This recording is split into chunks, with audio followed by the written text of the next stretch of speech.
Niekto potrebuje na vyčistenie hlavy návštevu krčmy, niekto naopak návštevu fitness centra.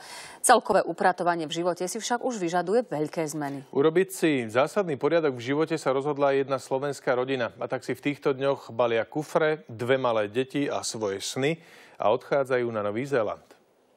Zuzka a Janko Matúšovci sú akčný manželský pár. Na prvé rande do Prahy cestovali stopom. Ten istý dopravný prostriedok použili aj na viacerých potulkách svetom. Do ich života vstúpila ďalšia akčná dvojka. 3-ročný Jakubko a 20-mesačný Maroško. Zuzka s Jankom vymenili malý domček na maďarskej samote za väčší v slovenskej dedine. S tým však prišli aj väčšie výdavky a viac práce.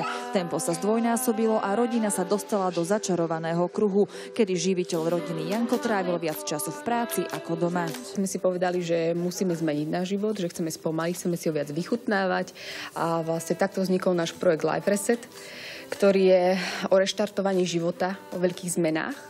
Zuzka s Jankom budú na ekofarmách pracovať za stravu a nocľah. Budeme tam niečo stavať, pestovať, budeme cestovať a spoznávať ľudí. Do sveta sa neboja vziať ani svoje 2 deti. S nimi už absolvovali množstvo dobrodružných výletov na bicykloch v horách, ale aj na vode. A ja sa tam chcem naučiť ten ekoprístup. Sama, keďže mám deti, tak sa zaujímam o biokvalitu a biopestovanie. Zuzka s Jankom sa neboja víziev. Časť nákladov si budú hradiť z vlastných prostriedkov a časť im uhradia sponzori, ktorých oslovil ich životný príbeh. O svoje zážitky z cesty sa budú deliť so všetkými ľuďmi, ktorí majú záujem. V tomto prípade veľmi obdivujem, že si to vedeli tú situáciu zanalyzovať, vyhodnotiť a podniknúť práve kroky. Dočasný domov na Novom Zélande im tak ponúkne čas a priestor na to, ako fungovať po návrate domov na Slovensko. Bye bye. Pre televíziu Joj, Martina Karasová.